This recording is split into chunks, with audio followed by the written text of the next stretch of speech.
On va commencer ici par introduire un petit peu les onglets de l'application, donc sous forme de généralité. Donc on fera le tour de l'application pour faire une présentation, pour vous montrer un peu ce que vous pouvez faire avec Word et ce que vous ne pouvez pas faire avec Word aussi, et les points forts de l'application. Donc on va commencer par aller voir, comme déjà dit, les onglets qui sont là, pour voir ce que chacun de ces onglets nous permet potentiellement de faire sur Word. Donc si je commence avec l'onglet Accueil, donc vous voyez, je suis venu mettre ici des textes que j'ai copiés. Et je vais commencer par vous montrer un petit peu de quoi il s'agit. Donc, qu'est-ce qu'on peut faire avec l'onglet Accueil. Donc, en général, cet onglet-là va nous permettre de personnaliser tout ce qui concerne le texte. Donc, je vais commencer par sélectionner un texte, vous montrer un peu de quoi il s'agit. Donc, si déjà, vous montrer comment on fait la sélection. Si jamais j'ai envie d'utiliser directement la souris, je n'ai qu'à mettre le curseur à l'endroit où je souhaite commencer la sélection. Et voilà, je sélectionne mon texte voulu. Maintenant, si vous avez envie d'utiliser le clavier, sans utiliser la souris pour faire la sélection, vous remettez évidemment le curseur là où vous avez envie de commencer la sélection. Et si vous cliquez sur les flèches du clavier, par exemple, ici, je vais cliquer sur la flèche qui est vers la gauche. Vous allez voir que le curseur va se déplacer d'une lettre à une autre. Alors que si je clique sur la flèche en parallèle avec la touche contrôle, je mets les deux en même temps, disons là, je vais cliquer sur contrôle, la flèche vers la gauche, vous allez voir que le curseur il se déplace d'un mot à un autre. Et finalement, si je clique sur la touche contrôle avec la touche shift et avec une des flèches que je choisis, vers la droite, la gauche, vers le haut, vers le bas, peu importe, si je clique sur les trois en même temps, donc voilà, je vais le faire avec la flèche vers la gauche, vous allez voir que maintenant je suis en train de sélectionner. Donc ce qui est vraiment pratique. Donc là, je suis monté vers le haut, vers le bas, vers le haut, vers le bas. Donc vous voyez, on joue avec les flèches de sorte à choisir la direction de notre sélection. Et ça devient vraiment beaucoup plus rapide que de sélectionner le tout avec la souris.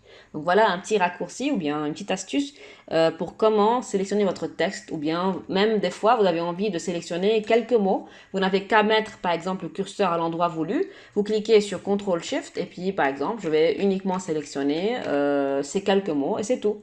Et puis après, j'ai envie de personnaliser ces mots-là, de les rendre en gras, en italique, peu importe. Donc voilà pour la sélection. Maintenant, revenons un petit peu. Donc, je vais resélectionner le texte entier comme ça.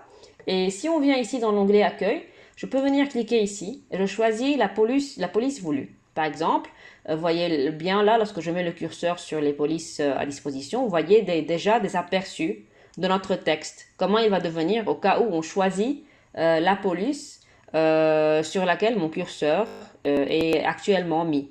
Donc, par exemple, je vais cliquer sur Arial Black et voilà le résultat. On peut aussi aller cliquer sur la petite flèche qui est là pour choisir la grandeur de notre texte. Et là aussi, vous voyez que lorsque je mets le curseur juste en dessus des numéros, vous allez voir un aperçu du résultat obtenu au cas où je choisis la grandeur sur laquelle mon curseur est mis actuellement. Donc voilà, là je vais sortir, je vais pas cliquer sur quelque chose. Et en bas, par exemple, ce sont des choses assez basiques. On peut rendre les choses en gras, le texte en gras, on peut le rendre en italique, on peut le rendre souligné. On peut aussi barrer un texte. Là, je vais enlever, donc je vais décocher le tout. On peut avoir des choses un petit peu plus poussées. Par exemple, on peut mettre un texte en indice ou bien en exposant. On peut faire des effets pour notre texte. Et donc, si je clique sur la petite flèche qui est là, vous voyez bien que il y a des effets qui sont déjà préfaits par Word. Donc, on n'a pas à venir nous-mêmes les personnaliser, ce qui est assez pratique. Et vous voyez d'ailleurs, comme d'habitude, si je mets le curseur sur un des effets qui sont présentés, je vais voir le résultat, un aperçu du résultat de mon texte sur la page ici. Donc voilà. Sinon, on peut nous-mêmes personnaliser notre propre effet. Et ceci en ajoutant, en mettant un contour, en mettant des ombres, en mettant une réflexion. Donc ça, on va voir ça en détail par la suite. Pour le moment, je suis en train, comme déjà dit, de vous montrer les généralités des onglets. Et on peut mettre un éclat et puis on peut faire plusieurs choses. Ce sont des choses assez avancées. Voilà. Ce qu'on peut aussi faire, donc on peut aussi surligner un texte. On peut mettre ici les couleurs qu'on veut. Et on peut évidemment changer la couleur du texte. Donc voilà, choisis le vert par exemple. Ici, on peut jouer donc on peut quand même ajuster notre texte dans l'espace. Donc je peux le mettre, le rendre aligné à gauche, je peux le mettre donc le centrer, je peux le mettre aligné à droite, etc. Donc ce sont des choses qu'on va voir par la suite. On peut ajouter une trame de fond, on peut mettre des bordures pour notre texte. Donc, vous voyez, on rend notre texte sous forme de tableau si vous voulez. Et donc, au cas où j'ai envie de moi-même créer, donc personnaliser ma propre bordure, je peux aller dans le dernier élément ici, dans bordure et trame, et faire ce que j'ai envie de faire. Et je peux aussi dessiner un tableau. Donc, on verra ces choses-là par la suite. On peut aussi, par exemple, ici, ajouter donc des listes avec des puces, personnalisées ou non. On verra ça aussi après. Et voilà, là aussi, on peut aller copier, coller, reproduire la mise en forme. Par exemple, si j'ai déjà personnalisé un texte dans mon fichier et que j'ai besoin de refaire la même chose pour un autre texte, au lieu de reprendre le tout, je peux tout simplement sélectionner. Et puis après, je clique sur reproduire la mise en forme et j'applique ce format sur un autre texte. Donc voilà. Et là, c'est le donc menu du collage. On peut choisir plusieurs types de collages qu'on verra par la suite. Donc voilà un peu en gros pour l'onglet accueil, qu'est-ce qu'on peut faire. Donc encore une fois, cet onglet-là va nous permettre de personnaliser notre texte. Et évidemment, gardez en tête toujours que si on veut personnaliser notre texte, on doit le sélectionner en premier. Il n'y a rien qui va se passer s'il n'y a pas quelque chose qui est sélectionné dans notre texte. Voilà. Donc voilà pour l'onglet accueil. Si on passe maintenant à l'onglet insertion, donc comme son nom l'indique, cet onglet-là va nous permettre d'insérer plusieurs choses, genre des choses assez basiques allant par des images, des formes, des icônes, jusqu'à des choses qui sont relativement assez poussées, genre smart art, des graphiques. Et quand je dis smart art, ça veut dire ce sont des diagrammes qui sont déjà faits par Word et donc on n'a pas à refaire le tout. Dès le début. Par exemple, si je vous montre un exemple ici, choisissons celui-là. Je vais cliquer OK. Donc voilà, vous voyez le diagramme qui a été introduit. Et si je clique ici sur les trois lignes qui sont là, je peux venir changer le texte. Par exemple, je mets ici court. Là, je mets Word. Et puis, je peux venir directement cliquer sur l'intérieur du rectangle ici pour changer aussi le contenu du troisième rectangle dans le diagramme à disposition. Donc voilà, je clique test, voilà.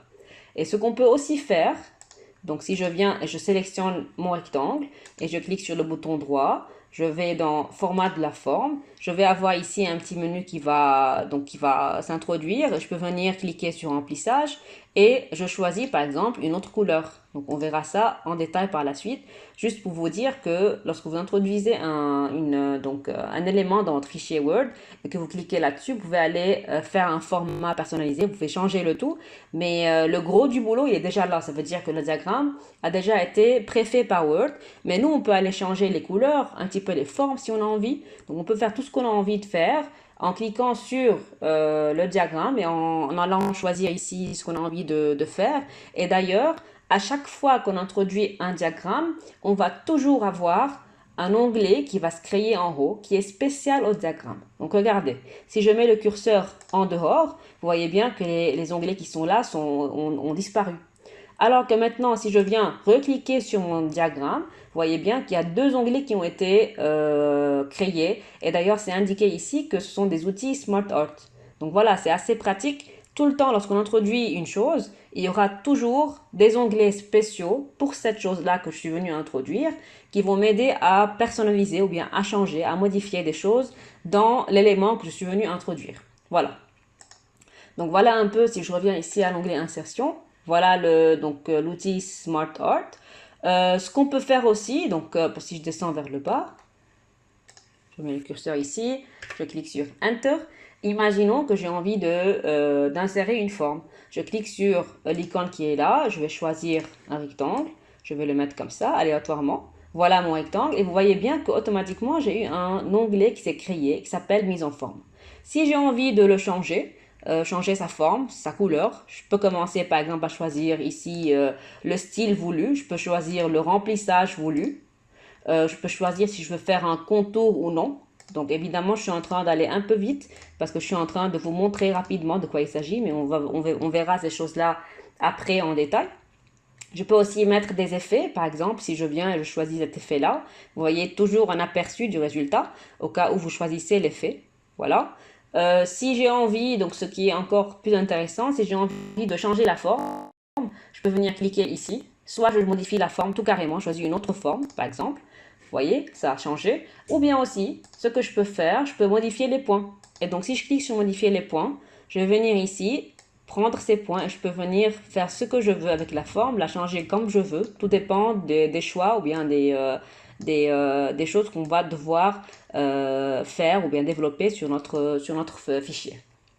Donc voilà, une fois on clique à l'extérieur, c'est fini, l'onglet il va disparaître et puis les changements affectés pour mon élément vont être permanents.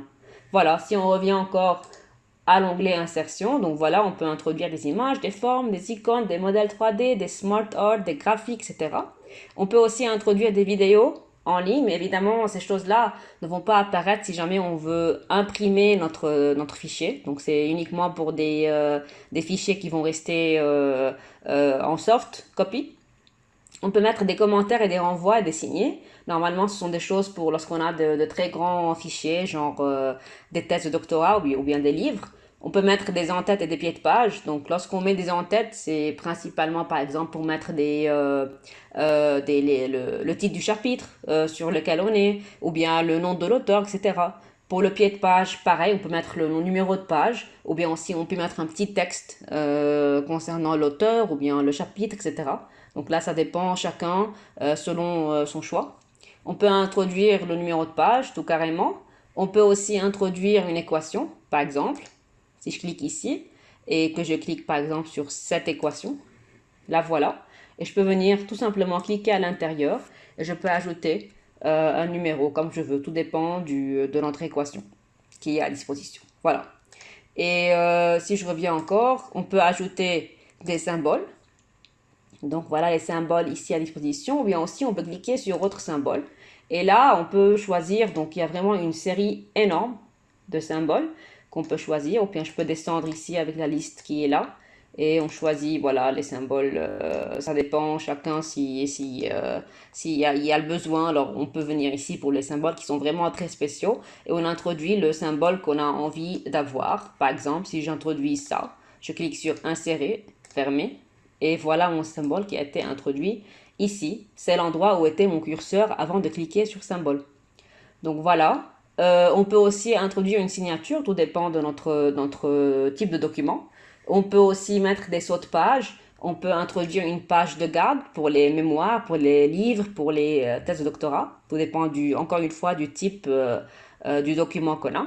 Et donc voilà un peu en gros pour l'onglet insertion, les tableaux et les liens. Et donc il y a vraiment beaucoup de choses qu'on peut introduire. C'est un onglet qui est assez intéressant.